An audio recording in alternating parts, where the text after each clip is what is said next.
Primeira carta de Paulo a Timóteo, capítulo 1. Paulo, apóstolo de Jesus Cristo, segundo o mandado de Deus, nosso Salvador, e do Senhor Jesus Cristo, esperança nossa, a Timóteo, meu verdadeiro filho na fé, graça, misericórdia e paz da parte de Deus nosso Pai e da de Cristo Jesus nosso Senhor.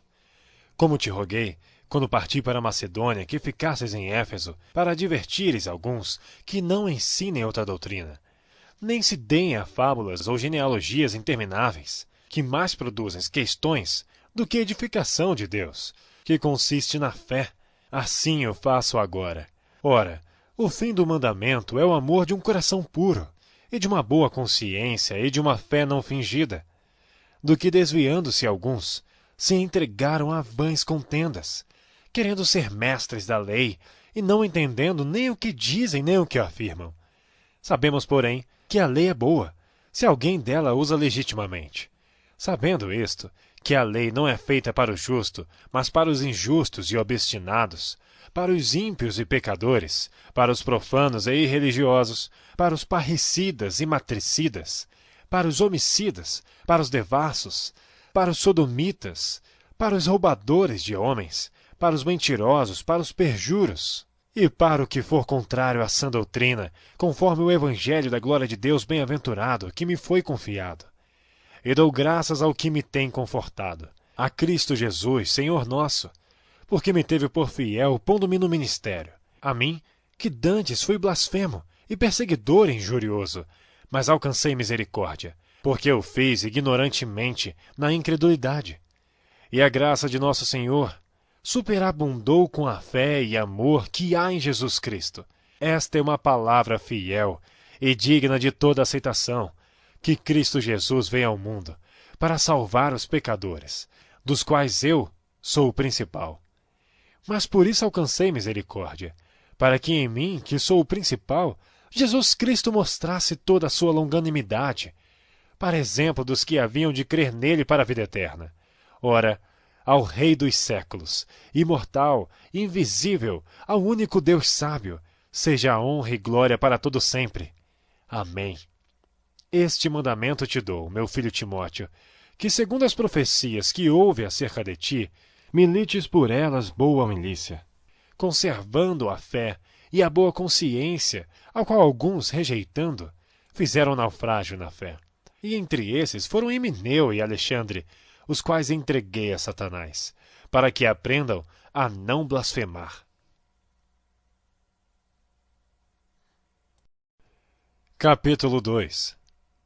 Admoesto-te, pois, antes de tudo, que se façam deprecações, orações, intercessões e ações de graças por todos os homens, pelos reis e por todos os que estão em eminência, para que tenhamos uma vida quieta e sossegada, em toda a piedade e honestidade, porque isto é bom e agradável diante de Deus nosso Senhor, que quer que todos os homens se salvem e venham ao conhecimento da verdade, porque há um só Deus e um só mediador entre Deus e os homens, Jesus Cristo, homem, o qual se deu a si mesmo em preço de redenção por todos, para servir de testemunho a seu tempo, para o que, digo a verdade em Cristo, não minto, fui constituído pregador e apóstolo e doutor dos gentios na fé e na verdade. Quero, pois, que os homens orem em todo lugar, levantando mãos santas, sem ira nem contenda. Que do mesmo modo as mulheres se ataviem em traje honesto, com pudor e modéstia, não com tranças, ou com ouro, ou pérolas, ou vestidos preciosos, mas, como convém a mulheres que fazem profissão de servir a Deus, com boas obras. A mulher aprenda em silêncio com toda sujeição. Não permito, porém, que a mulher ensine, nem use de autoridade sobre o marido, mas que esteja em silêncio, porque primeiro foi formado Adão, depois Eva. E Adão não foi enganado, mas a mulher, sendo enganada, caiu em transgressão. Salvar-se-á, porém, dando à luz filhos, se permanecer com modéstia na fé, no amor e na santificação. Capítulo 3. Esta é uma palavra fiel. Se alguém deseja o episcopado, excelente obra deseja. Convém, pois, que o bispo seja irrepreensível, marido de uma mulher, vigilante, sóbrio, honesto, hospitaleiro, apto para ensinar, não dado ao vinho, não espancador, não cobiçoso de torpe ganância, mas moderado, não contencioso, não avarento.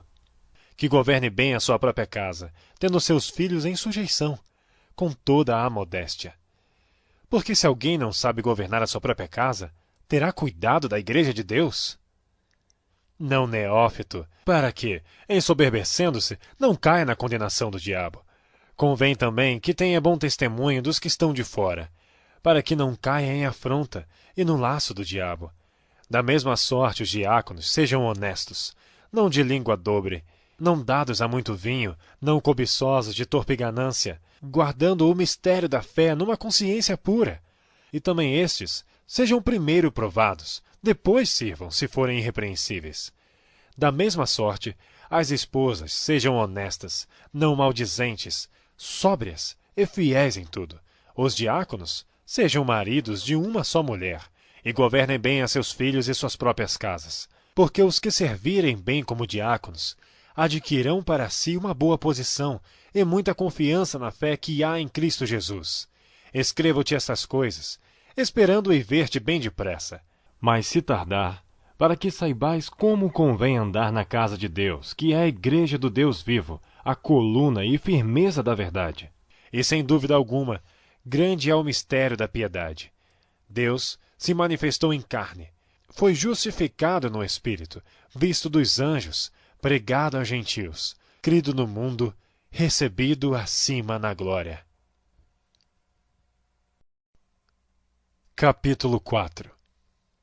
Mas o Espírito expressamente diz que nos últimos tempos apostatarão alguns da fé, dando ouvidos a espíritos enganadores e a doutrinas de demônios, pela hipocrisia de homens que falam mentiras, tendo cauterizada a sua própria consciência, proibindo o casamento e ordenando a abstinência dos alimentos que Deus criou para os fiéis e para os que conhecem a verdade, a fim de usarem deles com ações de graças. Porque toda criatura de Deus é boa, e não há nada que rejeitar, sendo recebido com ações de graças. Porque pela palavra de Deus e pela oração é santificada. Propondo estas coisas aos irmãos, serás bom ministro de Jesus Cristo, criado com as palavras da fé e da boa doutrina que tens seguido. Mas rejeita as fábulas profanas e de velhas, e exercita-te a ti mesmo em piedade, porque o exercício corporal para pouco aproveita, mas a piedade para tudo é proveitosa, tendo a promessa da vida presente e da que há de vir. Esta palavra é fiel e digna de toda a aceitação, porque para isto trabalhamos e lutamos, pois esperamos no Deus vivo, que é o Salvador de todos os homens, principalmente dos fiéis. Manda estas coisas e ensina-as. Ninguém despreze a tua mocidade, mas seu exemplo dos fiéis, na palavra, no trato, no amor, no espírito, na fé, na pureza. Persiste em ler, exortar e ensinar, até que eu vá. Não desprezes o dom que há em ti, o qual te foi dado por profecia, com a imposição das mãos do presbitério. Medita estas coisas, ocupa-te nelas, para que o teu aproveitamento seja manifesto a todos. Tem cuidado de ti mesmo e da doutrina. Persevera nestas coisas, porque fazendo isto, te salvarás tanto a ti mesmo como aos que te ouvem. Capítulo 5. Não repreendas asperamente os anciãos, mas admoesta-os como a pais, aos moços como a irmãos, às mulheres idosas como a mães, às moças como a irmãs, em toda a pureza. Honra as viúvas que verdadeiramente são viúvas. Mas se alguma viúva tiver filhos ou netos, aprendam primeiro a exercer piedade para com sua própria família e a recompensar seus pais, porque isto é bom e agradável diante de Deus. Ora, a que é verdadeiramente viúva e desamparada espera em Deus, e persevera de noite e de dia em rogos e orações. Mas a que vive em deleites, vivendo está morta. Manda, pois, estas coisas, para que elas sejam irrepreensíveis. Mas se alguém não tem cuidado dos seus, principalmente dos da sua família, negou a fé, e é pior do que o infiel. Nunca seja inscrita viúva com menos de 60 anos. E só a que tenha sido mulher de um só marido, tendo testemunho de boas obras, se criou os filhos, se exercitou a hospitalidade, se lavou os pés aos santos, se socorreu os aflitos, se praticou toda boa obra. Mas não admitas as viúvas mais novas, porque, quando se tornam levianas contra Cristo, querem casar-se, tendo já sua condenação por haverem aniquilado a primeira fé. E, além disto, aprendem também a andar ociosas de casa em casa, e não só ociosas, mas também paroleiras e curiosas, falando o que não convém. Quero, pois, que as que são moças se casem, gerem filhos, governem a casa, e não deem ocasião ao adversário de maldizer, porque já algumas se desviaram, indo após Satanás. Se algum crente ou alguma crente tem viúvas, socorra-as, e não se sobrecarregue a igreja, para que se possam sustentar as que deveras são viúvas. Os presbíteros que governam bem sejam estimados por dignos de duplicada honra, principalmente os que trabalham na palavra e na doutrina. Porque diz a Escritura, não ligarás a boca ao boi que debulha, e digno é o obreiro do seu salário. Não aceites acusação contra o presbítero, senão com 2 ou 3 testemunhas. Aos que pecarem, repreende-os na presença de todos, para que também os outros tenham temor. Conjuro-te diante de Deus e do Senhor Jesus Cristo e dos anjos eleitos, que sem prevenção guardes estas coisas, nada fazendo por parcialidade. A ninguém imponhas precipitadamente as mãos, nem participes dos pecados alheios. Conserva-te a ti mesmo puro. Não bebas mais água só, mas usa de um pouco de vinho por causa do teu estômago e das tuas frequentes enfermidades. Os pecados de alguns homens são manifestos precedendo o juízo, e em alguns manifestam-se depois. Assim mesmo também as boas obras são manifestas, e as que são de outra maneira não podem ocultar-se.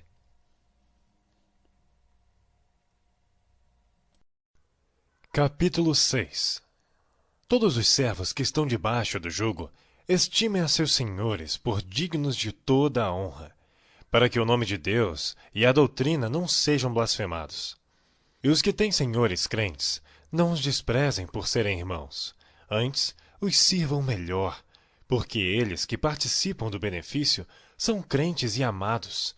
Isto ensina e exorta.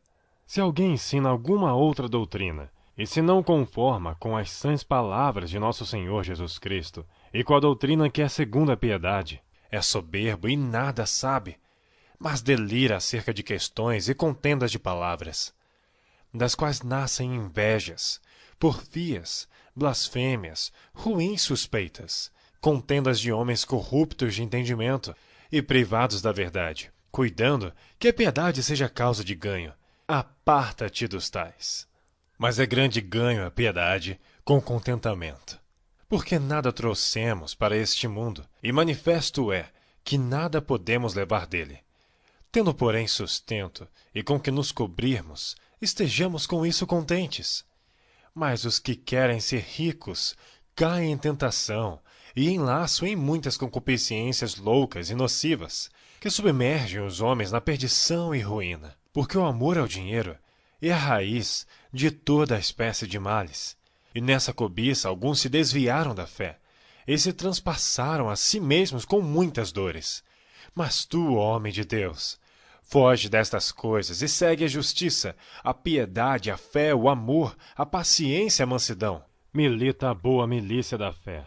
Toma posse da vida eterna, para a qual também foste chamado, tendo já feito boa confissão diante de muitas testemunhas. Mando-te diante de Deus, que todas as coisas vivifica, e de Cristo Jesus, que diante de Pôncio Pilatos deu testemunho de boa confissão, que guardes este mandamento sem mácula e repreensão, até a aparição de nosso Senhor Jesus Cristo, a qual a seu tempo mostrará o bem-aventurado e único poderoso Senhor, Rei dos reis e Senhor dos senhores. Aquele que tem, ele só, a imortalidade, e habita na luz inacessível, a quem nenhum dos homens viu nem pode ver, o qual seja a honra e poder sempre eterno. Amém. Manda aos ricos deste mundo que não sejam altivos, Nem ponham a esperança na incerteza das riquezas, mas em Deus, que abundantemente nos dá todas as coisas para delas gozarmos. Que façam bem, enriqueçam em boas obras, repartam de boa mente e sejam comunicáveis. Que entesourem para si mesmos um bom fundamento para o futuro, para que possam alcançar a vida eterna. Ó Timóteo, guarda o depósito que te foi confiado, tendo horror aos clamores vãos e profanos e às oposições da falsamente chamada ciência, a qual, professando alguns, se desviaram da fé. A graça seja contigo. Amém.